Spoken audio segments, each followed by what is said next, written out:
Hey guys, so this is our second video and we're continuing the conversation about healthy community. Hope you like it. So the other thing that as we were talking, I'm reminded of too is there's a lot of hurt and a lot of inability to create community across like gender and racial lines in the church because of the ways that I know for me as a person of color, like sometimes I feel like I've been hurt by the silence. Like the people not coming to terms with their own feelings about maybe injustices or maybe their own thoughts about things that happen, right? Like either nationally or globally, so that it's missing from the pulpit. And so I'm not hearing it. So then it makes me feel like, can I even trust this community? Like, is this community even going to like validate my like experiences? Yeah. It just, you know, it can really start to unravel like everything else in that community because it's, the pulpit almost represents like the tone of the community. And so if there's like a lot of silence, then you're just like, oh, wait, it's not even a conversation. This isn't good, you know? Yeah. And I know for me, like that's part of what started even like my work with Jason in like the Red Couch podcast was realizing that there was just no voice. Like there was we weren't hearing it from the pulpit. I wasn't hearing Christians talk about the anti-Black like aggression nationally that was going on and the ways that like men were being killed and families were being destroyed. And so even thinking now, like what does community mean? Like re-envisioning like a different kind of community. If we're going to take each other's like needs and feelings seriously, then that means also those gender and racial hurts that we're bringing to the table and hopefully aware of, and that we can like process with folks and have those conversations. I know for me, one of like the hardest conversations I've had has been with my pastor, like around my own expectations of him as a shepherd and a leader and what I wanted it to look like and the kind of things I desired. And having to realize like, but also coming to it, realizing like, hey man, like he's not Christ. So like, he's gonna fall short. And really that's who I should be looking to in terms of really shepherding my heart and really pastoring me and leading me. Yeah. And it was really, when I brought this up to him, it was actually so helpful, even though it was so hard to get through that conversation, because then I was able to realize, oh, it's because I'm using you as a proxy when I could just go to the source, you know? Yeah. And if I wouldn't have had that conversation, I don't know how much more hurt I would have had to go through to realize that. Yeah. So it was like in a season where I really pushed myself, even though I didn't like the church that I was at, to say that to people. Like, I don't really like this church because of these things, you know? Yeah. I don't feel like this is meeting my need. And I think I had an expectation I didn't realize I had because of the way that like in my previous church, I felt very shepherded, even though maybe like racially there was like a lot of tension because no one ever talked about it. This church, there was more talk of racial stuff, but I don't feel like there was like a shepherding happening relationally. But like I said, sticking it out instead of just being like, I'm out of here, I'm going to go find a church that that fills my needs in this way. Not that that's a bad thing sometimes, but sticking it out and talking about it made me realize like, oh, that's because I'm not spending actually like time with my actual shepherd, like, time in the word, time reflecting on the truths that I believe in through my faith and all of that. So, yeah, that's so good. Yeah. How do you guys experience like the whole, like, have you had any experiences with like the gender racial lines in like community building in your churches, and how has that like played out? I would say the racial issue I haven't been directly affected by. My skin color is white. I'm half Hispanic, but nobody thinks I'm Hispanic. So everybody treats me, like I'm a white girl. But what I've recognized is that's hurt me is like what you said, the silence part. I feel like I've just been in Christian circles where the racial issues that were happening in our country were not, and I'm not talking about one Christian circle, but just multiple, and just like a culture of modern Christianity, white evangelicalism, that just doesn't talk about this, and it hurts me. I care about it, and I know people who are directly affected by it, and having been raised in like diverse cultures since I was a kid, like I care deeply about it. And so the fact that God's people would just like brush over it or just stamp a little prayer on it, like, we're just going to pray today, for peace for this situation. And I'm like, okay, we can pray, but we need to like talk about this. We need to repent. We need to take ownership. We need to be educated as white people, or a half white person. Like, we have to do more than just the prayer part. And that has hurt me. And so I am grateful to be in a community now that is also diverse, and taking ownership by educating people and having conversations about these social justice issues rather than just slapping a prayer on it. So that's been my experience with the racial issues. I'd say like across the gender lines, like I've definitely been in spaces where I didn't stay there, but like just in visiting in different places, and especially in different parts of the country, where I just felt looked at just very differently because I was a woman, and also because back in the day I was also like crazy and had weird hair colors and piercings and all that, and just was treated like I was less than, and that I didn't have a voice because I was a woman. So that's been my experience. How about you, Val? I actually haven't had that experience as far as like gender like discrimination. I've actually seen the opposite modeled in my life. Very strong women in leadership. Where I'm from, like my hometown, the church that I was a part of is pastored by a female. And so I've really, in that respect, I've had nothing but positive experiences with females in leadership. And I've never experienced any sort of discrimination on that part. However, I could have like completely missed it. Like I could just be so in my own world that somebody could be feeling some kind of way about me. And I'm just like, focused. That could have happened. But I've only seen, which is cool. Like I've only seen people honoring women in leadership. Julia and I are part of the same like church community. And I think that was one of the most refreshing things, was just the voice. One is often female, but the voice of like justice. Yes. And the topic of justice across the board that is spoken from the pulpit where we're at.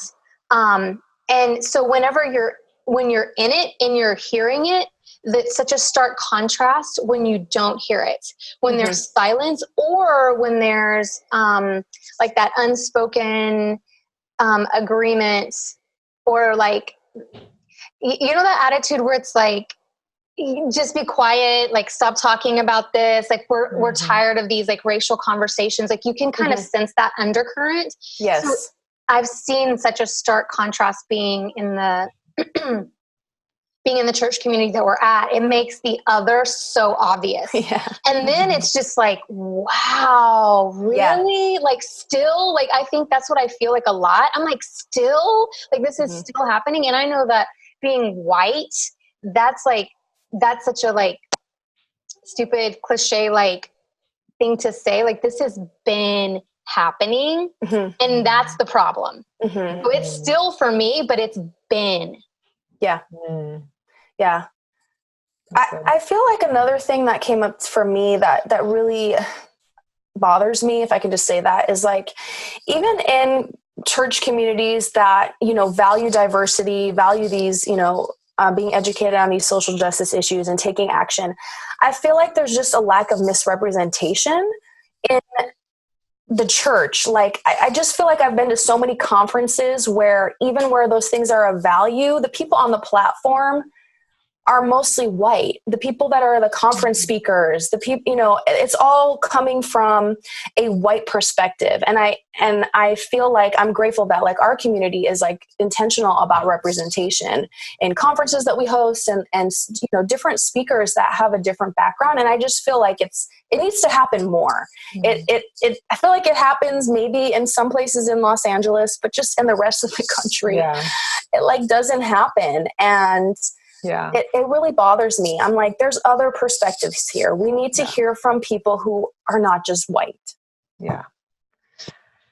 I think this is why even our work is kind of exciting because like, I don't know that I think we're in a space right now in faith-wise for a lot of people of color where we don't no longer trust like white people to hold a conversation because like you were saying, Val, like for so long it's felt like, you know, like we've been, you know, and so like now we're at a point where like we just need to hear like different voices at this point and take care of ourselves. So I think part of it was that. I think it was like it's encouraging to people to see just like different voices. And I think even like your voice, even though you are white, like, you know, you are married, you're in an interracial relationship with a Latino man. And so you've maybe not have been like specifically the one to like notice things, but I'm sure you've learned a lot, right? From just being in that relationship and for the years.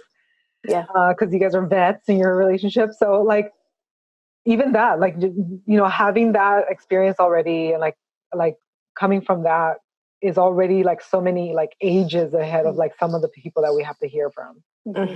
So thank you for that wisdom. And you have such an awareness of like our history as a nation. You've been very bold in our meetups to like even bring that up, you know, as a white person, like this is what we have. This has been our history in this country. This is still happening. Like you're aware, you're taking, you know, ownership of like educating yourself and taking it seriously, which is, you know, what we have to do. One of the things that we want to leave off with every time is the part where we want to move towards something better, reimagining our own futures, our own future selves, or even like the world around us and our communities. And so what are some ways that what are some thoughts you guys have about like healing and moving forward for people that are listening and watching, I guess? Yeah. I would say right off the bat, one thing for me that is always crucial to my healing process is forgiveness. And this is something that is a constant tool in my life. So when thinking about community, there might be hurts that are coming up, you know, in your mind as we're talking about this, you know, individual hurts or within the church as we've been talking about these social justice issues. And I would say like, forgiveness is key. Like we all have to, as these people come to our minds, these systems, these cultures, we have to choose to forgive. It's not saying that what happened is okay, but it is releasing us from being tied to that pain. Without forgiveness, we're just continually in this like tug of war with the pain.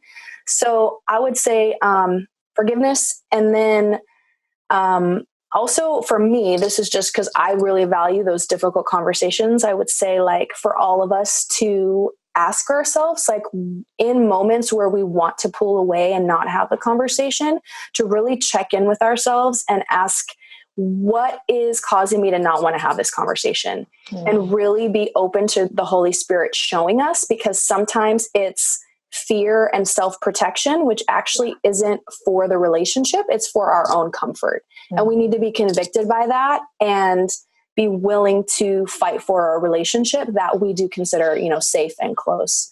So that would be my healing 2 cents. Healing 2 cents. I love it. I like it too. How about you guys? I think that's what we're going to call this section, healing 2 Healing 2 cents. I'm trying to think of something that's jumping out at me right now. Oh, yes. Taking inventory. So I think it's so important, and it's kind of what you were pointing at, Juliet. I think what you were talking about, is if you feel like somehow you're always the victim, or somehow people are always afraid of you, or if you feel like there's this theme about you, and you're the common denominator. That's like how I like to say it. There's no other way to say this. You're the common denominator, and so there might be some truth to what is happening that you're missing and that you need to hear and like heal from. Yeah. And so I would just say take inventory of that. Like take inventory of like what are some patterns or themes or cycles that you kind of find yourself in, and what might be that about. Be curious about it. Don't obviously like I think part of why sometimes it's hard to take inventory is because our critical judging self can come at the attack and be like, well, you're not loved, you're not worthy, or like all these like lies that we kind of tend to like play in our minds about what that means about our own personhood. And those aren't helpful thoughts. At some point they may have been, like maybe that was the way that you were able to keep yourself safe and protected. So just give yourself permission to just be curious. And even when you hear those thoughts come in, to just kind of like, like swipe it. Yeah. Yeah. Swipe it away. And know that like you don't have to live in like judging yourself about it. Like you just are learning. We're all growing and learning here. We're not perfect. That's part of why that was, one of the comments I made earlier was about we all come from dysfunctional families. Right. It's just about the degree of it. And so like really believe that instead of feeling like there's like an exception to you and like you're really, really flawed deep down. Like, right. You probably aren't. You're not, like that's not the truth of you. And, but it can be scary is what I'm saying. Like when you take inventory, and so just also have some truths to hold on to during that process. So like for me, like having difficult conversations is not on the top of my list. It's on the bottom of my list. And so pushing yourself to do that and then like reminding yourself like it is okay. Like this is okay.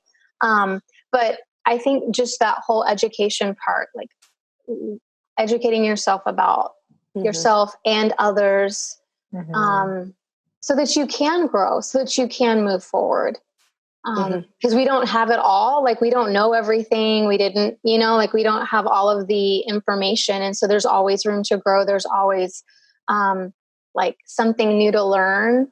And it helps. It helps you in relationships. It helps you have good community. Let's talk about just some resources, just some other ones. Yes. Any of the books by Dr. Henry Cloud and Dr. Townsend, this is backwards, but it's Safe People. Boundaries by them is so good. Oh my gosh, like we should do a whole thing on boundaries because that was so mind-blowing. I was a grown woman reading boundaries, like I don't have boundaries. I don't have them and I cross them all the time. But anyways. Okay. So boundaries, take the Enneagram test. Yes. And read about your relationship, how your Enneagram type is in relationship with other Enneagram types. You can look at that on the Enneagram Institute. That's been so helpful for me. I'm like, okay, how do I work with a 5? Because I'm of the 5. How do I work with a 2? I saw you like liking all the 5 things. I was like, oh, I think she's researching right now. That is so cute. I for sure am researching. I take screenshots of every one that's a 5, every little meme that's a 2, and I listen to podcasts for the 2 and 5. Oh, I need to know how to, talk to my people. Oh, it's so cute. It is so cute. That's good. Alma, any other like resources or? There's so many that I feel like I've just like books that I've read. I wish I had one to show right now, but I think they're all outside.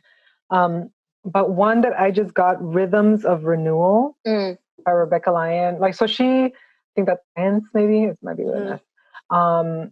So she might be triggering to some people. I'm just going to put that out there right now because especially if you're tired of like white lady stories and like stay at home or not stay at home moms, but like, like being married and like kind of having that very like picturesque kind of Christianity. Mm-hmm. It might be triggering, so so maybe not that one for you. But honestly, like her content was really good. Like she just really breaks down and gives a lot of homework. And I might actually be referencing some of that in our upcoming stuff too. So because it's just really good stuff in there. There's another book called Soul Rest. Yes. Yeah. What's his name again? Curtis Zachary. I was like, where's that book? Zachary. Yes. Ew, it's right here. Yes. It's still backwards. Dang. Perfect. Okay. But still. It's not backwards. Is it not? No. No, it looks fine. Oh, it's regular. Maybe to you it does. I don't know. It does to me. Yeah, but we see it fine. So our watchers, listeners will see it fine. Yeah, that book was so good. It just like made me really just take inventory in a really nice way in my life. So that's a really good book to to guide you through that. Mm-hmm. Cool. Especially if you feel like you're kind of in this place where nothing's making sense in the world. I feel like that's good for that. Like, wait, am I Christian? Am I even a woman? Like, what is going on with my life? You know, like if you're in that, that's really good because it's like he came at it from that perspective where he was in a place like that, where he was just like, all of a sudden, like his giftings were like no longer in a place of like growth. And so, like, what do you do with that? Like, what does that mean? What is God trying to teach you in this new season? So. I like it. Yeah, it's really good, especially because I think awareness is so pivotal. Self-awareness is so pivotal for community. Yeah. But yeah, I don't know that I've run into any like books or resources around like reimagining community or like seeing how community could look like other than us. Right? Cute. That's because we're in the intersections of. That's what is so special. Yes. I love that. I love being in it. I love being in that space. Yeah. Yay. Thanks for tuning in. We did it. Yes. Wait, aren't we? I'm trying to talk to our people out there. Sorry. Thanks for tuning in. Thanks, guys. Thanks for watching. We did it. Yeah. Follow us at Prickly Pear Collective on Instagram so you can see our events and meetups and just stay in touch with what we're doing. We'd love for you to be a part of it.